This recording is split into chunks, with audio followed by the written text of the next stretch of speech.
सभी को सुबह की शुभकामनाएं। आज हम दूसरा सोपान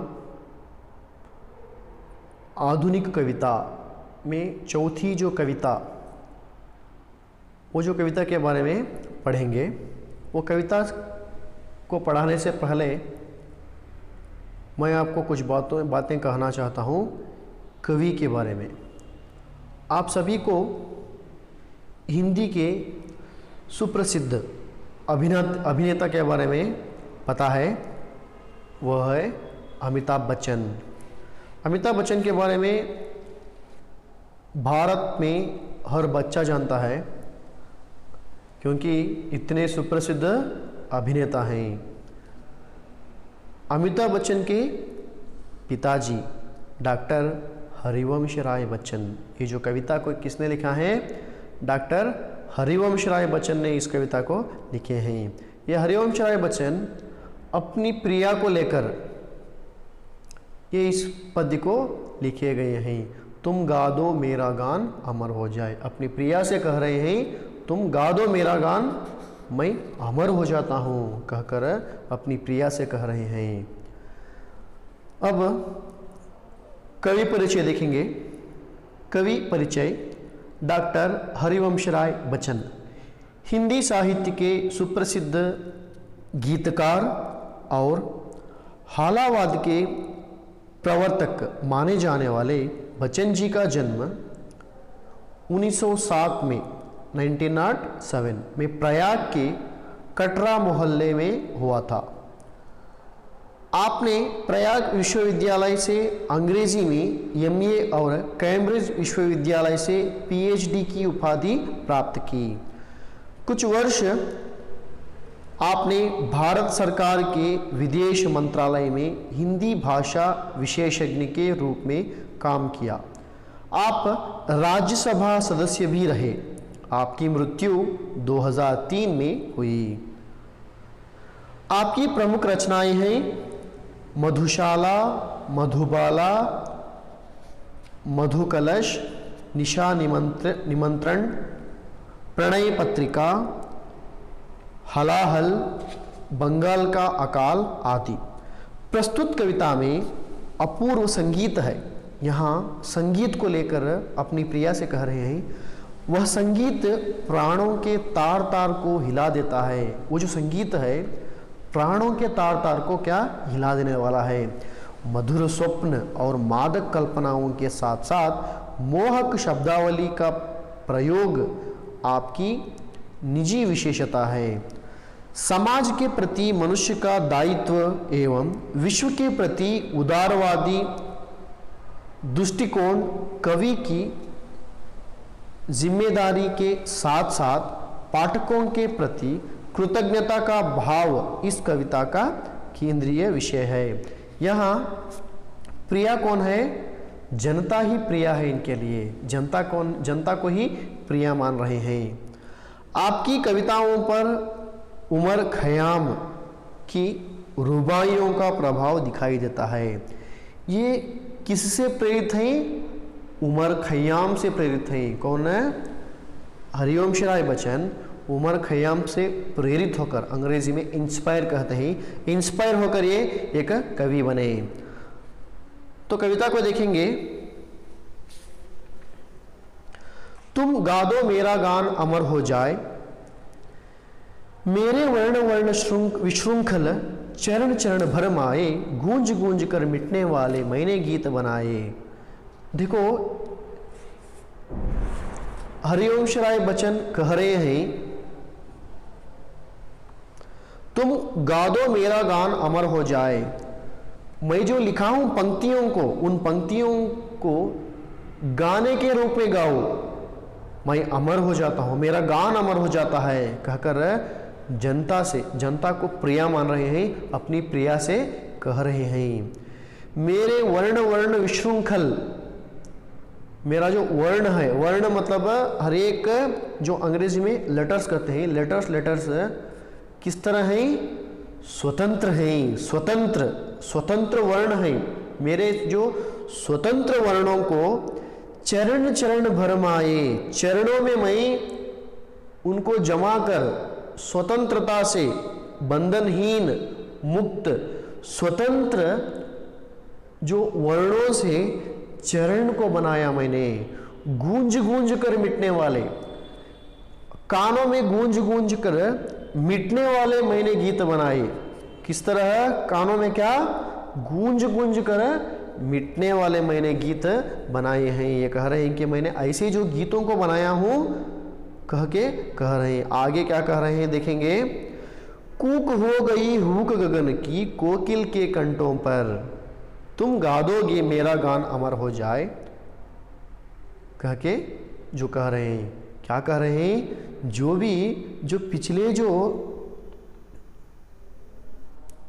पिछली जो पंक्तियों में कह रहे हैं, मेरे वर्ण वर्ण विशृंखल, इन्होंने वर्ण को, स्वतंत्र वर्णों को लेकर चरण चरण में बनाए। चरण मतलब स्टैंजास बोलते हैं अंग्रेजी में।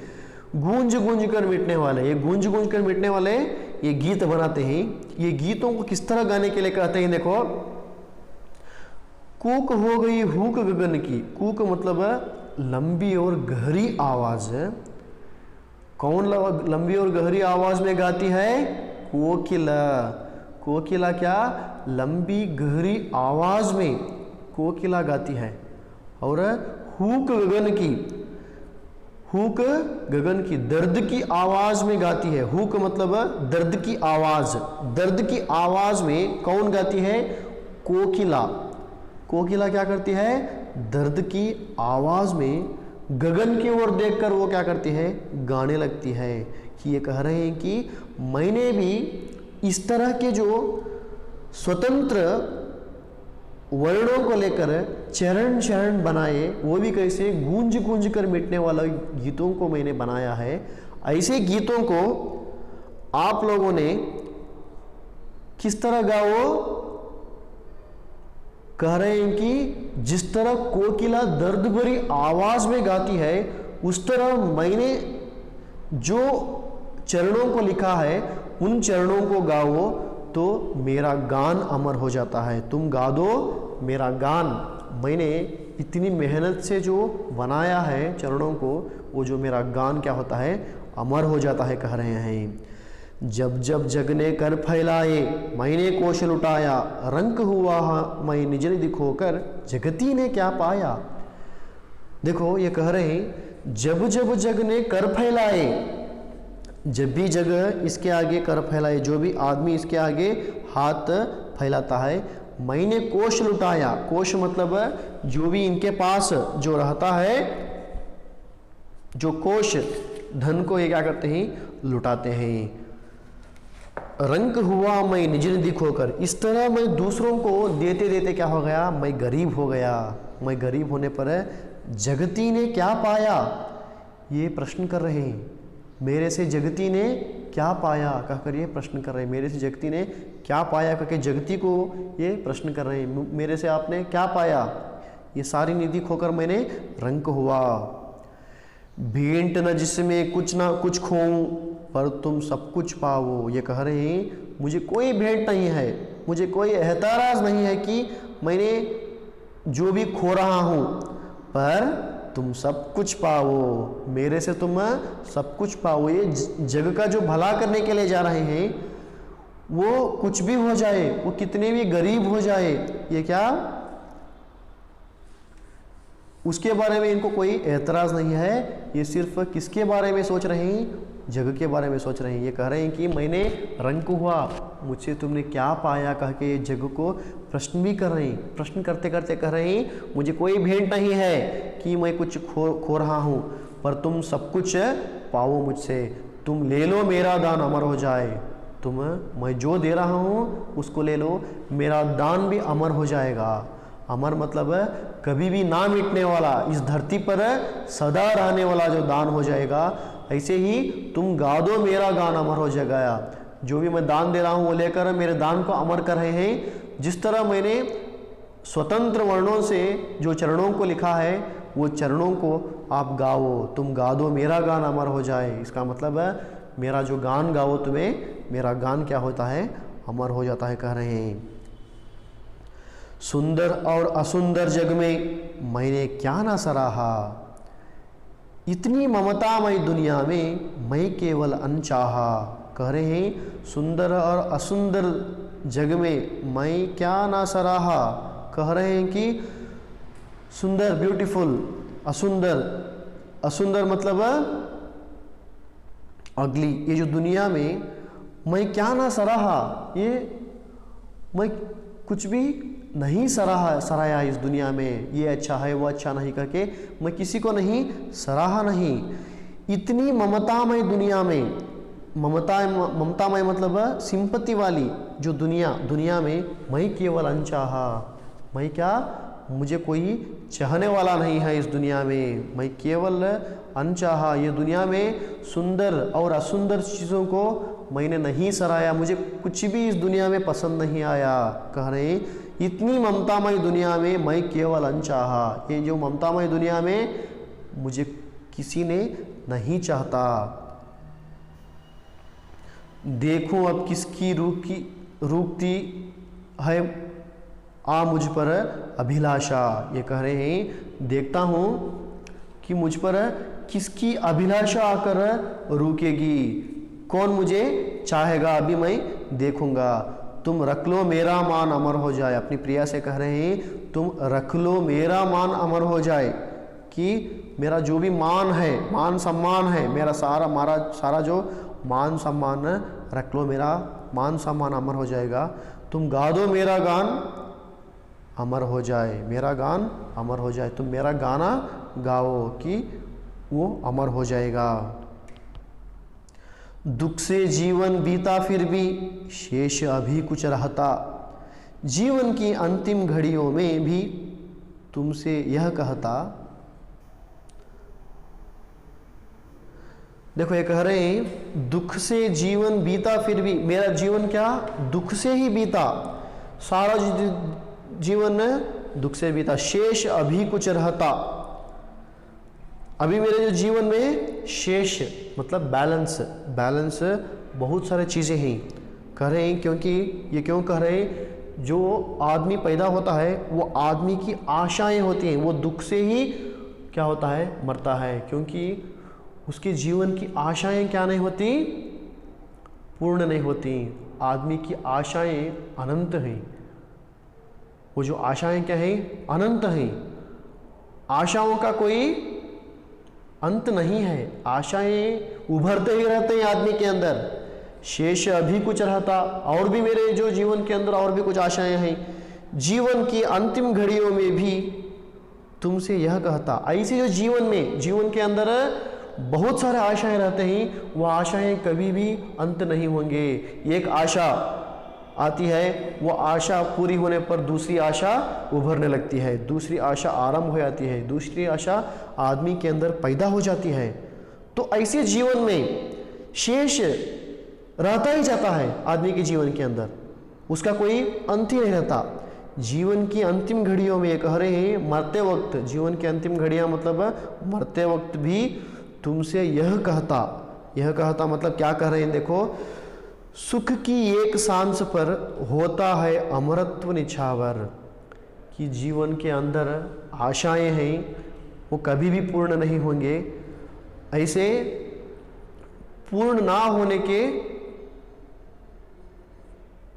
जो जीवन में आशाएं, कह रहे हैं कि आशाओं का अंत नहीं है, उसके बारे में छोड़ दो, कि अंत में कह रहे हैं जीवन की अंतिम घड़ियों में जब मरते वक्त भी मैं यह कहना चाहता हूं, सुख की एक सांस पर है अमृत निछावर। जो भी हमारे जीवन के अंदर हमें खुशी से एक पल बिताए रहते हैं, वो एक पल में हमारा जो अमर जीवन होता है न्योछावर होता है। न्योछावर मतलब सैक्रिफाइस, जो अमरत्व, अमर कभी भी ना खत्म होने वाली जो जिंदगी होती है, वो जिंदगी क्या होती है, न्योछावर मतलब सैक्रिफाइस होती है। इसका मतलब जब भी हम जिंदगी गुजारने लगते हैं, जिंदगी में क्या बहुत सारे आशाएं उभरने लगते हैं, वो आशाएं पूर्ण नहीं होंगे।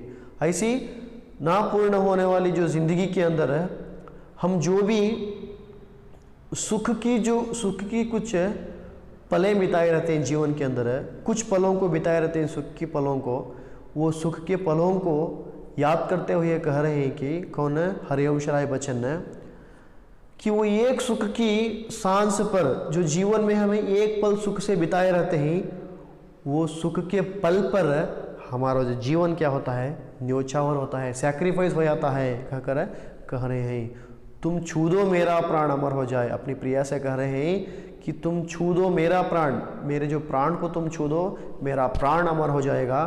तुम गा दो मेरा गान अमर हो जाएगा, तुम गाने से मेरा गान अमर हो जाएगा। ये कह रहे हैं कि अंत में हमें ये संदेश दे रहे हैं कि जीवन में कुछ भी यहाँ नहीं रहता हमारे साथ, इसीलिए जो भी हमारे पास धन है दूसरों की भलाई के लिए दे दो, क्योंकि जीवन क्या है, कुछ दिनों के लिए ही हम बने हुए हैं। वो सुख की सांस पर ही क्या होता है, हमारा जीवन न्योछावर होता है। वो सुख की सांस के लिए जीवन, सुख क्या है, दूसरों की भलाई करना, दूसरों की मदद करना, जो मुश्किलों में रहते हैं उन लोगों की मदद करना, वही सुख की एक सांस है, वही एक सुख है हमारे लिए। ये कह रहे हैं कि दूसरों की भलाई करो, दूसरों की मदद करो, गरीबों की मदद करो, जो भिक्षुक रहते हैं वो भिक्षुकों को दान दो। इन सभी चीज़ें जो सुख यही हमारे लिए सुख है जीवन के अंदर। कुछ भी हमारे लिए, हमारे जीवन के अंदर कुछ भी सुख नहीं है। जो भी हम लोग मनोरंजन करते हैं, ये सभी चीज़ें क्या है, सिर्फ हमारे मनोरंजन के लिए उतना ही है। हमें सुख कौन देता है, वो देता है जो हमें अच्छी चीज़ों को करते हैं, हमें एक दूसरे की मदद करते हैं, एक आदमी की मदद करते हैं, वही हमारे लिए सुख है। इसीलिए कह रहे हैं कि दूसरों की मदद करो। वो मदद करने से ही वो जो पल जो हमें मदद किए रहते हैं ना, वो जो पल के अंदर ही हमारा जो जीवन क्या होता है, न्योछावर होता है। वो जो सुख मिलता है हमें, दूसरों को मदद करने से हमें सुख मिलता है। कि कह रहे हैं कि तुम छू दो मेरा प्राण अमर हो जाए, तुम गा दो मेरा गान अमर हो जाए, कह रहे हैं। इतनी चौथी जो कविता हरिवंश राय बच्चन, अमिताभ बच्चन के पिता, आप लोगों को यह पद्य आप लोग समझ गए होंगे। आगे कुछ प्रश्न दिए गए हैं, इन प्रश्नों के उत्तर लिखिए। आपको कोई संदेह हो तो आप मुझे पूछ सकते हैं। धन्यवाद।